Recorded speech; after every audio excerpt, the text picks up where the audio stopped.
shut up, plane. About what I was fixing during about July 26th of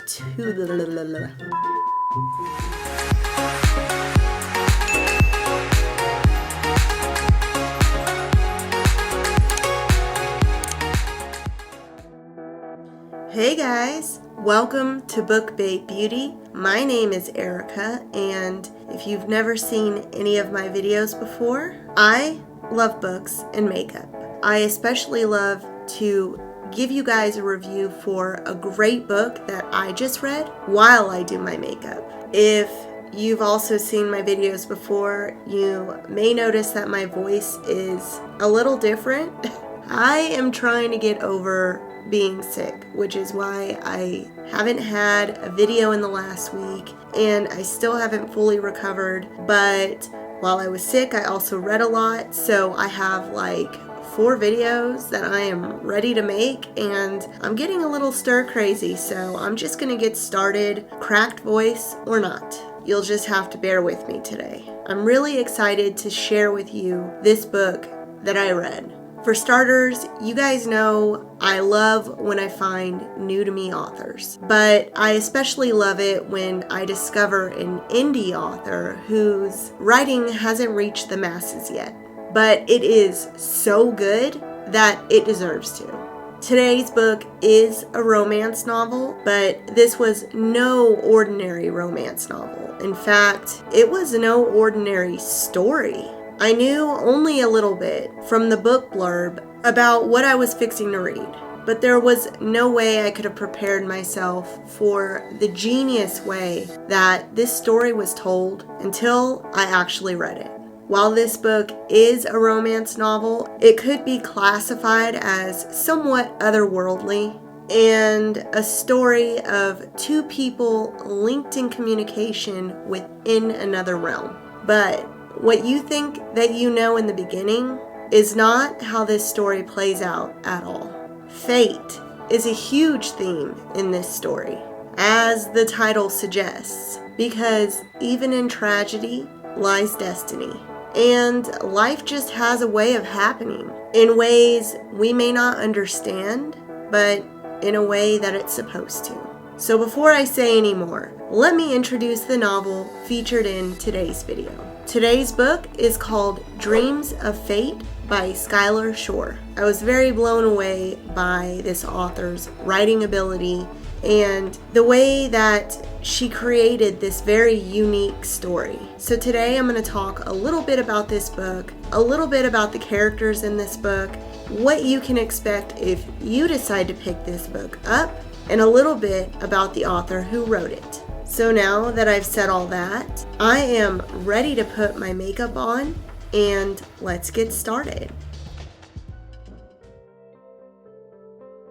This story opens up in the narrative of the female lead character, whose name is Blair. She'd just been released from the hospital after suffering a head injury that resulted in a 5-week medically induced coma. She had gotten this injury while trying to prevent a student in her school from falling down the stairs. But she ended up meeting that sort of fate herself.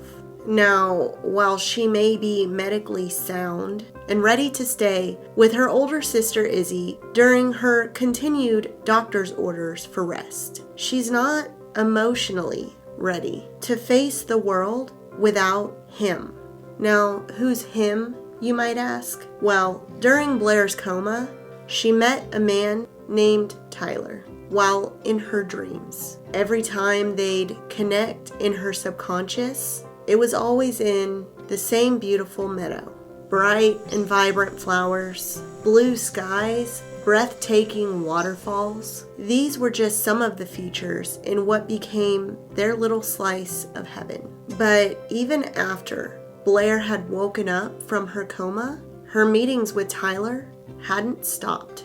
And every time she'd close her eyes, there he was, always waiting for her with open arms and a smile on his handsome face. By Blair's definition, Tyler truly was the perfect man. Aside from his strikingly handsome features, he was also incredibly kind. He was romantic, he was introspective, and he had accepted Blair, regardless of every flaw she'd become self-conscious of, due to a past relationship. Tyler was the man of her dreams, both figuratively and literally. But Blair feared that as time went on and her head injury became a thing of the past, that she'd be unable to find Tyler in her dreams anymore. Ever since waking from the coma, her desperation to find Tyler every time she closed her eyes became more apparent. And anytime she couldn't find him right away, she'd panic. The only problem was that before her coma, she'd never even met Tyler. She was sure of it. And the only person that she'd told about him since she'd woken up was her sister Izzy, who was insistent that Tyler was probably just a familiar face that her subconscious had animated. But Blair was certain that wasn't the case, because although Blair didn't know much about how Tyler came to meet her in their dream meadow, especially since he couldn't remember much of his life aside from his first name, she was positive that she'd remember a face like his if she would have seen him before her coma. But Blair just hoped that one day that she'd be able to put the pieces of Tyler's life together and find him. I'm going to go ahead and put my eyebrows on off camera, and when I come back, I will talk a little bit more about this story. And I will be right back. I'm back. My eyebrows are done. So let's get back to the story. Blair's sister Izzy, although she meant well, was incredibly protective of Blair. The reason for that largely had to do with the fact that their parents had pretty much abandoned them when they joined Doctors Without Borders. So for much of their life, they had been in the care of their grandmother. But after their grandmother had died, Izzy had taken on the role as parent to Blair. And although Blair was indeed an adult and in the beginnings of her own career, Izzy still had big opinions about her little sister's life. So to Izzy, this dream guy was an unrealistic fantasy, and she couldn't understand why her sister couldn't just focus her energy on the very real and very successful guy that Blair's ex was. However, there was a lot about that relationship that Blair hadn't shared with Izzy, and that relationship was a huge reason why Tyler had made such an impression on Blair, dream man or not. But Blair's question over Tyler and who he really was about to be explained, at least partially. Blair was sitting on the couch one morning, drinking her coffee and reading the daily newspaper, when a certain picture and headline caught her by surprise. Without a doubt, the man posed in the photo was Tyler, her Tyler. And the headline read, "Today marks the 49th day that local fireman Tyler Stone remains in a coma." In the same news article, it had been explained that 30-year-old Tyler had suffered the injury that resulted in the coma during a house fire. But what intrigued her was that the article stated that the next of kin declined to comment. If only she could figure out who this next of kin was, that would be her opening to get to Tyler. So now that she had a last name, she'd be able to make headway in her hunt for the man of her dreams. Although she didn't know for sure which hospital he was in, she could sense it was the hospital that she'd been in while in her coma. And with a little investigation, with the help of her sister, she confirmed that he was indeed still a patient at that same hospital. But knowing how strict hospitals are regarding patient privacy, she knew she needed more information. So with the last name that she now had, her first thought was to look up Tyler's social media profiles. But of course, they were set to private. So her intuition told her to look up the profile for the firehouse that he worked at. And it was there that she noticed a man standing beside Tyler in a photo that bore a striking resemblance to him. Brothers, perhaps? She couldn't be sure. But her thoughts kept going back to that article she read and its statement regarding next of kin. So at this point, she'd need to do something more daring in order to get to Tyler. So Blair took a cab to the hospital and decided to wait it out in the lobby. If by chance this next of kin was a frequent visitor, she'd at least know who to look for now that she'd seen a picture of him. And when she finally spotted him, she knew she had to be quick on her feet so that her introduction with this family member would lead her to her final goal, Tyler. As this family member strolled through the lobby, she nervously made her way over to him. His features were even more striking and familiar than when she'd seen him in the picture. But when she'd introduced herself as one of Tyler's friends, he was instantly suspicious. The relative, as the reader finds out, is named Reagan Stone. And Reagan is incredibly close to Tyler. So he'd pretty much known who Tyler knew. Although their bond is one where they considered each other brothers, they were in fact cousins. Reagan's suspicions grew by the second, and he immediately assumes that Blair is just another reporter, trying yet again to get a statement from him for the newspaper. So with his mind made up that those were indeed her intentions, their short conversation had ended. At this point, the story alternates between Blair's and Reagan's own personal narrative. It is apparent while reading the story from Reagan's point of view that he is battling with the tragedy that caused his best friend to be in a seemingly endless coma. Tyler had been someone that Reagan would go to for advice. And even though Reagan would visit Tyler every day in the hospital, making one-sided conversations with him, it just wasn't the same. Tyler was somebody who kept Reagan in check. And without Tyler, his choices in life weren't always well thought out. Like, for instance, his relationships with women. And from Blair's perspective in the story, the reader can see how much she struggles with not only life after her coma, but also in how to live life without guilt, since Tyler was stuck in their dream meadow. And if only he'd wake up, Tyler would be able to give them both the answers that they so desperately needed in order to live life. But when Blair continues to connect with Tyler in her dreams, she's able to share bits of information that she's learned about him so far. And in doing so, it starts to help Tyler remember the parts of his life that seemed so distant and foggy. And this shared information also helps to trigger some memories of Reagan for Tyler. That might help Blair connect with Reagan, because if she can do that, then she can get to Tyler. So when Tyler shares with Blair a memory of a secret location from Reagan in his childhood, he tells her to take Reagan there. At first, Reagan is still very hesitant, especially when Blair shares with him the real reason she's come to know Tyler.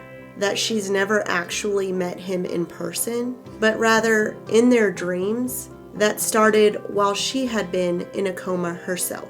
And Reagan had the kind of reaction that I think most people would. But yet he couldn't deny the impossibility of her knowing the things that she did about Reagan in his past had she not actually met him. As Reagan and Blair get to know each other, they begin to establish themselves as an emotional support for one another. They are both obviously heartbroken over the fact that the man that they both love in very different ways is stuck in another world. Tyler was so full of life in both the real world and the dream world, and he still had so much life to live. It was an unfortunate circumstance that led him to the state that he was in. Being around each other as often as they were because of Tyler had Reagan and Blair also realizing that there was more than just emotional support being felt between them. Naturally, they were aware of their attraction for one another early on, but there was just a magnetism between them that they couldn't deny. And Blair started to recognize that the spark that she felt around Reagan was different than what she felt around Tyler. She was comfortable, happy, content, and secure with Tyler. But with Reagan, there was something more exciting. And that realization resulted in a lot of guilt of a different form. Because while she'd never actually met Tyler in the real world, in their dream world, they'd formed a relationship. So the feelings that she had while around Reagan felt like a betrayal to Tyler, almost as if she'd been emotionally cheating on him. Likewise, Reagan felt a similar kind of guilt because he'd now come to establish Blair as Tyler's girl. And it was as if he was going behind his best friend's, scratch that, brother's back and having an affair with his girlfriend. But the longer that Tyler is in a coma, the stronger that Blair and Reagan's friendship becomes. But as they struggle with the what if scenario of whether or not Tyler will ever wake up and how that will change their relationship with him and with each other, they learn that it isn't the only hurdle that might tear all three of them apart. Because while in the throes of heartbreak, confusion, and guilt, choices are made that lead to lifelong consequences. I'm going to go ahead and finish up my makeup off camera, and when I come back, I'm going to wrap up this story, share with you my final thoughts and opinions on this story, as well as a little information about the author who wrote it. So on that note, I will be right back. I'm back and my makeup is done, so let's get back to the story. Am I going to tell you what happens to Tyler? Hell no. Am I going to tell you what happens between Reagan and Blair? Hell no. Because I truly think this story needs to be read for yourself in order to have a true appreciation for the journey that all three of these characters made together. I couldn't possibly do justice in giving you a play-by-play because the beautifully poetic words that this author wrote are in fact the reason why this story had me believing in a topic that seemed to defy the odds of reality. The author of this novel, Skylar Shoar, has only published 3 books so far, but I definitely felt while reading that her ability to write is like that of a seasoned pro. Her ability to describe a scene so well that you feel like you can actually picture it is a true talent. Skylar Shoar was born and raised in South Africa. If I read this right on her bio, I think she resides in New Zealand now with her husband and 2 sons. From my understanding, at 37 years old is when she decided to bring the characters in her head to life and write them into a story. Again, I always love to find new to me authors, but when an author, especially so new in their writing career, has just had the ability to blow me away like this, I am just awestruck. This story deserves to be read. I'd never read anything like this before. The subject matter was a little bit more far-fetched than I'm used to in a romance novel. We're talking about people who meet in a dream world. But the way that this author put together this story just made everything so believable. This book was released on July 26th of 2021, so it is a very new release. Right now her book sits at a 5-star rating, and I am excited to give it another 5-star review because this author deserves it. You can find this book on Kindle Unlimited. So if you have a KU subscription, you can read this book for free. And you know, I always love to recommend a Kindle Unlimited subscription, especially when I am trying to convince you guys to read a new author's work. It is a no-risk way of giving an author a chance. If you've read this book, let me know what you thought about it in the comments. I would love to hear your thoughts. And if you haven't read this book, be sure to check in my description box below, where I will leave a link where you can find this book on Amazon. And if you do read this book, don't forget to leave a review for any book that you read. That really helps authors get their work seen. And it helps them rank on lists on places like Amazon where their books are sold.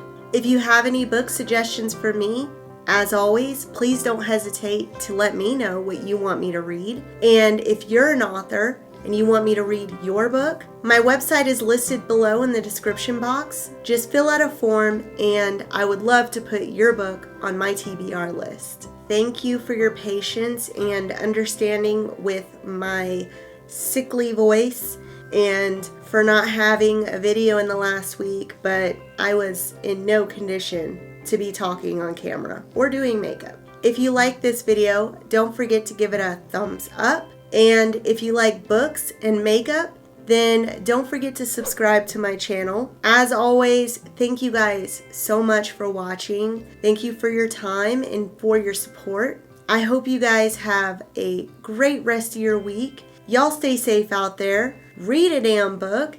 And I'll see you in my next video. Bye.